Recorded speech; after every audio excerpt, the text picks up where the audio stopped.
Hello and welcome to CTC and ME, insights, updates, and discussions on teacher certification and licensing from the California Commission on Teacher Credentialing.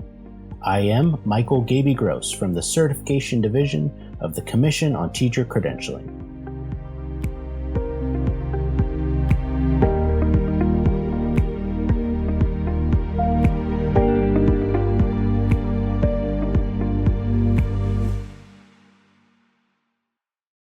Welcome back. We have an exciting episode for you today in which we will cover the chaptered bills that affect you from last year's legislative session, namely Assembly Bill AB 2345, AB 1930, and AB 2473. And looking forward, when legislation changes the way we do business, we will either mention them as part of an episode or we have an entire episode dedicated to discussing these changes. As such, we'll have episodes that cover legislative updates that affect credentialing once a year after the legislative session concludes. AB 2345 is the first bill we'll be discussing in this episode. This bill does two things. First, this bill added CPR as a requirement to earning a preliminary Designated Subjects Career Technical Education Teaching Credential, CTE credential. Second, this bill also adds CPR as an employment requirement for the Short-Term Staff Permit, the STIP, Provisional Internship Permit, the PIP, and the Teaching Permit for Statutory Leave, TPSL. These changes go into effect on July 1st, 2025. Let me provide some background information on these changes. Prior to this bill's passage, CPR was already a requirement for earning documents including, but not limited to, the Single Subject, Multiple Subject, Education Specialist, and Clear CTE credential. However, it was not a requirement for the holders of a preliminary CTE credential, STIP, PIP, or TPSL certifications. With the holders of these documents serving in classrooms, the legislature thought it was important for these teachers to have knowledge of what to do in an emergency. Let's talk in depth about these changes. In regards to the CTE change, Assemblyman Patterson, the author of the bill, crafted this bill to ensure holders of the preliminary document were prepared for emergencies. The bill states that this bill would, commencing July 1st, 2025, add certification in CPR that meets the standards established by the American Heart Association or the American Red Cross to the minimum requirements for the 3-year preliminary Designated Subjects Career Technical Education Teaching Credential and the 5-year Clear Designated Subjects Career Technical Education Teaching Credential, as specified. For the Commission-approved program sponsors of the CTE credentials, along with continuing to check for CPR certification for the Clear credential, commencing July 1st, 2025, you will need to check for CPR certification as part of the preliminary CTE credential recommendation process. For those who have already hold a preliminary CTE credential, CPR is one of the requirements for upgrading to the Clear credential. They will need to complete the CPR certification for the Clear credential. Program sponsors should now ensure the candidate has valid CPR certification for preliminary and Clear credential recommendations. As well, the bill expanded CPR requirements to include the PIP, STIP, and TPSL. This bill would prohibit a school district, county office of education, charter school, or state special school from hiring any person for purposes of a short-term staff permit, provisional internship permit, or a teaching permit for statutory leave unless that person has a certification in CPR that meets the standards established by the American Heart Association or the American Red Cross. Ultimately, the author states that by advocating for this legislation, we will be contributing to a safer educational environment, ensuring that even in temporary roles, educators are adequately trained to provide life-saving assistance during emergencies. So now you know exactly what the bill does. Let's move on to discuss what it means for you. First, the basics. What qualifies for a valid CPR certification? The bill makes it clear that it needs to hold a certification that meets the standards set by the American Heart Association or the American Red Cross. This means that taking a health class that merely touches upon CPR or other methods of acquaintance with these techniques do not fulfill the law. The law requires certification. We also suggest ensuring that the certification is valid, as they do expire. For applicants who do not yet have CPR certification, they can complete a course locally, or they can even complete the certification online. Individuals can search on the internet for available courses, and they can be completed in a day. Remember, since this update is an employment/hiring requirement, we will not have specific guidance, as it is not under the Commission's purview, and if you have any questions, you should reach out to your county or your legal counsel for guidance. You will need to come up with your own policies or procedures that ensure that you're following the law. What does this mean for employers? Well, this bill calls for CPR certification to be verified entirely by the employing agency and strictly prohibits the hiring, the bill explicitly uses this word, of educators holding PIPs, STIPs, or TIPSLs without verifying they hold valid CPR certification. Furthermore, we suggest maintaining documentation of your employees meeting this requirement. This is because we are telling you about this change in law as a public service to our education partners, but we are in no way required by law to take any part in executing it. The Commission will not monitor the CPR status of these educators, and furthermore, does not need to see proof of CPR certifications in PIPs, STIPs, or TIPSL application packets to grant them. You might be asking, what about waiver holders? Other documents? Well, these are not explicitly mentioned in the bill, and they are not, therefore, subject to this requirement. However, employers are fully able to determine their own requirements for employment and may require this if they see the value in it. If you are at a CTE program, you are also entirely in charge of verifying your preliminary CTE candidate CPR certification status. By submitting a recommendation for one of these documents, we, the Certification Division, are taking your assurance that the educator is CPR certified. There is, of course, no harm in including the CPR certification in the application packet or attaching it to the educator's profile if you choose to do so, but it is not necessary. What is important is that the program has verification of CPR certification in their own records. For CTE program sponsors, you should be familiar with this process as you already check for CPR certification as part of the recommendation process and have experience maintaining that information on your end without including it as part of the recommendation. Now, let's run through a scenario to help you put this information all together. For our first scenario of this episode, say I'm an employer at a school district on or after this bill takes effect on July 1st, 2025, and I need to apply for a STIP on behalf of an educator just hired by the district. I must review the educator's transcripts to ensure they hold a bachelor's degree or higher from a regionally accredited college or university, evaluate for subject matter competence, complete the credential leaflet CL 859, and recommend the educator for the document. If I'm using the online system, the supporting documentation must be attached to the educator's profile. In addition to this, because of AB 2345, I must now verify that the educator is CPR certified. I don't need to attach the certification to the educator's profile, but I do need to maintain this information in my own records. If I choose to include the valid CPR certification on the educator's list of attachments, I can do so, as there is no harm in including them. However, I know that this is an employment hiring requirement, not a credential or permit requirement, so the CTC does not require the documentation. I must keep it in my records as the employer. Overall, the expectation is that this will not cause much change in your process when you are submitting applications for STIPs, PIPs, TIPSLs, or preliminary CTE credentials. If you have any additional questions on AB 2345, please reach out to the Certification Division at our Contact Us page, a link to which will be in the show notes. The next bill we are going to discuss in this episode is AB 1930.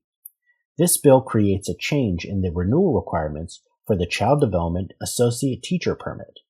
The holders of the Associate Teacher Permit, both the initial issuance and the renewal, may now renew this permit without limitation on the number of renewals through the completion of at least 105 clock hours of professional growth activities.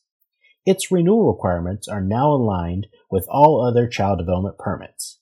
This change went into effect on April 9, 2025. For a bit of background, the author of this bill, then Assemblywoman, now State Senator Reyes, stated the purpose of this bill is to help address staffing needs in early learning and child care centers. The change in renewal requirements for the Associate Teacher Permit, according to the bill, means that educators can remain in the classroom without having to complete additional requirements, and it may encourage former Associate Teacher Permit holders to return to teaching. You may recall that almost all child development permits have the same renewal requirement except for the Associate Teacher Permit. The renewal requirement for the Associate Teacher Permit prior to this bill stated, the Associate Teacher Permit may only be renewed once. To renew this permit, the holder must complete a minimum of 15 semester units of coursework applicable towards the Child Development Teacher Permit. Upon issuance of the second Associate Teacher Permit, the educator either had to work towards upgrading to another level permit, the Teacher, Master Teacher, Site Supervisor, or Program Director Permit, or if the educator did not complete the requirements to upgrade, they can apply to downgrade to the Assistant Permit. The legislative intent for this limitation was to encourage educators to continue their journey and complete the necessary requirements to upgrade to a higher level permit and become lead teachers. However, the author of this bill stated, for many, they are not seeking a higher position, and this means that these individuals can work for a maximum of 10 years as associate teachers, and then they must either meet the requirements for a teacher permit, leave their position, or leave the field altogether. For some experienced associate teacher permit holders, this forces a change that they are not seeking. Some may choose not to pursue another permit level. For providers, it results in the loss of experienced, valuable staff. Well, what are the new requirements for this permit? This bill changes the renewal requirements for the associate teacher permit and brings them in line with all other permits. Now, to renew this permit, the educator must verify the completion of at least 105 clock hours of professional growth activities. Likewise, this bill also removes the limitation on the number of renewals for an associate teacher permit. Now, the holder of this permit can renew every 5 years without limitation, just like the other permits. This permit was just made available for online processing and should be renewed through the CTC online system. Instead of providing official transcripts showing completion of at least 15 semester units of additional college coursework since the issuance of the permit, the educators will now be able to complete the Child Development Permit Renewal self-verification section found on the application form to renew the Associate Teacher Permit. If the educator has already completed the 15 semester units of coursework, we can still accept those units, and they should submit a paper application with the official transcripts showing those units. Permit holders will be able to renew these permits online by logging into the CTC online system and locating the Associate Teacher Permit in the Renew Your Document section. We have already seen some online renewals for the Associate Teacher Permit. These educators will be able to enter the number of professional growth hours and mentor information just as the holders of the other permit levels can do. Please encourage educators to review their documents, and should someone who had to downgrade to the assistant permit or left the profession because they were unable to complete the 15 semester units of additional coursework, they may now qualify to renew the permit under these new requirements. For our first scenario, let's say I have an associate teacher permit that I'd like to renew, but I didn't complete the 15 semester units of additional coursework. I like my position and I don't want to downgrade. What can I do? Well, with the passing of AB 1930, I don't need to worry about those 15 semester units of coursework. I can now renew that permit with the verification of completion of at least 105 clock hours of professional growth activities, which I have been completing as part of my job at a child care center. For the second scenario, I have an associate teacher permit, and I have completed the 15 semester units of coursework necessary to renew the permit. However, with this new law, have things changed? Did I waste my time on coursework? Must I now focus on professional growth activities? Well, no, it was not a waste. I can use coursework as I was following the renewal requirements on my permit. The CTC will still honor the completed coursework that was the renewal requirement prior to the passing of AB 1930. The only difference is that I will submit a paper application with the official transcripts instead of completing an online application. There are several resources to review covering this change. First, you should review Coded Correspondence 2504 for information about this update. We also have updated the Child Development Leaflet, Worksheet, Professional Growth Manual for Child Development Permits, and the Child Development Matrix. We will provide links to these in the show notes. If you have additional questions on AB 1930, please reach out to the Certification Division at our Contact Us page. The final update we are going to discuss in this episode is AB 2473. AB 2473 makes a change to how an applicant can qualify to add a supplementary or subject matter authorization to their existing credentials. In addition to a degree in the subject being sought or the completion of coursework, there are now the options of completing the CSET exams or accepting the authorization on an out-of-state license. These changes went into effect upon the signing of the bill on September 28, 2024. The legislative intent of this bill is to streamline the process of adding supplementary, lowercase s, authorizations and expand the pathways to include exams, coursework, or a combination of the two. It also allows for out-of-state license authorizations to qualify for supplementary and subject matter authorizations. This aligns with the new ways for meeting subject matter competence set forth in AB 130 from 2021. Please see Coded Correspondence 2105 for information on AB 130. We will also have a future episode discussing AB 130. This bill, authored by the Assembly's Committee on Education, expands on the options for adding the supplementary and subject matter authorizations. We can now accept the completion of CSET exams. We can accept a professional level out-of-state teaching license in supplementary or subject matter authorization subjects, and we can accept a combination of CSET exams and coursework. Let us first discuss the new option of completing the exams. An educator can now complete CSET exams to qualify for a supplementary or subject matter authorization. For the introductory subjects, this would require all the corresponding exam subtests. For example, if an educator wants to add a supplementary authorization in introductory English to their existing credential, they will need to pass all 4 English CSET subtests. You might be asking, wait, isn't this the same requirement for adding the full single subject authorization? Yes, it is almost the same except for one requirement. For the supplementary or subject matter authorization, the educator doesn't need to complete the methodology course. Now let us cover the specific subjects. These can also be earned through completing exams, if there are exams for the specific subject being sought. Furthermore, an educator might only need to complete specific exams rather than all exams for the full subject. What do I mean by this? Say an educator wants to add the specific supplementary authorization of English composition to their existing single subject teaching credential. They won't need to complete all 4 English CSETs. Instead, they just need to complete the specific exams that include composition, in this case, subtests 105 and 107, which are English subtests 1 and 3.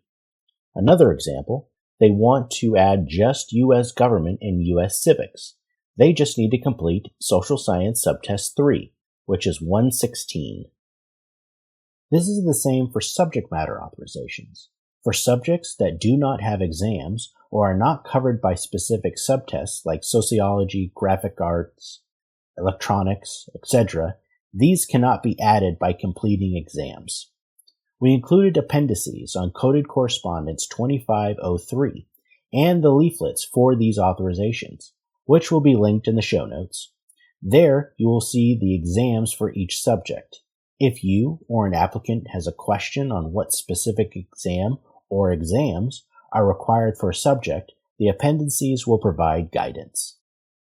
We could also now accept authorizations from out-of-state teaching licenses towards a supplementary or subject matter authorization. Normally, out-of-state authorizations are transferable to a full single subject authorization, but in situations where we don't offer a comparable authorization, or it's for a limited grade level, we previously could not accept them. With the passage of AB 2473, that's changed. We may now be able to issue the corresponding supplementary or subject matter authorizations based on the out-of-state teaching license. This means, for example, the holder of an out-of-state teaching license in chemistry and middle grades math, which would be something like grades 4 through 8, can request a supplementary authorization in math to go along with chemistry. I also want to mention coursework evaluations. Like what AB 130 authorized in 2021, the Commission-approved programs can evaluate an educator to determine if they satisfy subject matter competence for these authorizations. And like AB 130, we can accept a letter from the program stating that you performed the evaluation and have determined that the educator qualifies. Of course, please ensure that the coursework is completed at a regionally accredited college or university, is degree applicable, and they received a grade of C or higher. We can also now accept a combination of CSIT exams and coursework. To use this option, the applicant will need to contact a Commission-approved program and ask they perform a coursework evaluation. With the application packet, we would need to see a letter from the program stating that an evaluation was performed and the program determined, through coursework and CSIT exams, that the educator completed the requirements for the supplementary or subject matter authorization. Remember, these are not full authorizations. Full authorizations allow teaching in all grades. The authorizations in question are limited in what they can legally teach. For full authorizations, the educators still need to complete the various steps set forth in California Code of Regulations, Section 80499, and laid out in Credential Leaflet 821A. That process hasn't changed. Only the ways in which one can earn the supplementary and subject matter authorizations have changed. Please note that the supplementary or subject matter authorizations in an introductory subject are intended to teach through middle school, but they do have some leeway with teaching subjects subsumed under them. Say, for example, the educator holds a supplementary authorization in Intro Math. They would not be able to teach high school level math courses, but they could teach algebra in a high school so long as the curriculum is for grades 9 and below. So, say you're a sophomore who does exceptionally well in history, but not math, because math is hard. And you have to take algebra. The teacher can teach you using an introductory math authorization. For the authorizations in specific subjects, these allow the educator to teach through high school, but they can only teach classes that are exactly aligned with the subject. For example, if they hold an authorization in the specific subject of world history, they can only teach world history, not U.S. history, California history, civics, or even generic history. The educator and the employer should keep in mind the exact type of authorization needed to teach a particular class. It might be that a supplementary or subject matter authorization will work, or it might be that the full authorization is necessary. We have some additional scenarios for you to help explain how these changes work. For the first scenario, say I'm an educator with a single subject teaching credential in social science, and I want to add a supplementary authorization in introductory art using the CSIT exams. Well, I can pass the two art subtests, 229 and 230, and I don't need to worry about taking a methodology course. Then I would just submit an application, fee, and copy of my score report.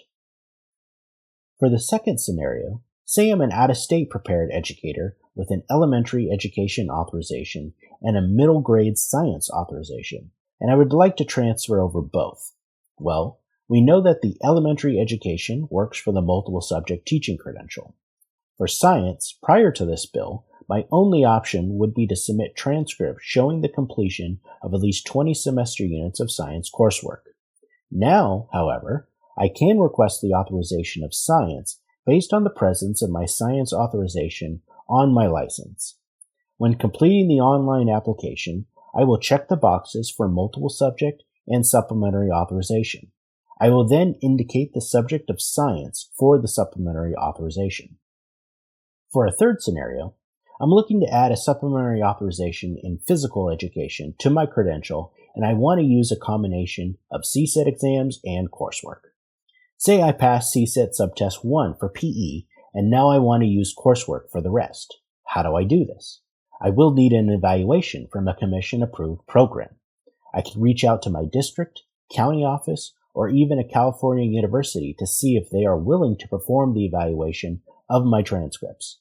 The reason for this is because only a program is authorized to review coursework and the exams to determine whether the requirements have been met for the supplementary or subject matter authorization.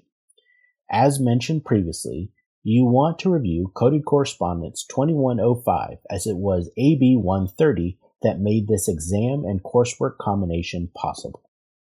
We have quite a few resources covering this topic. You will want to check out Coded Correspondence 2503 as there is a lot of incredibly helpful information there, including the appendices that I mentioned in this episode. We also updated the leaflets for supplementary and subject matter authorizations on our website. We have also updated the guidebooks for supplementary and subject matter authorizations. We will provide links to these in the show notes. Of course, if you have any additional questions on AB 2473, please reach out to the Certification Division at our Contact Us page. We understand this and the other bills we covered today made some big changes to some of the processes we've been used to for years, so feel free to reach out to us for clarification. Before we go, please remember that the information in this episode is valid as of the original release date, and we encourage interested parties to review the public website and the SIG for the latest information.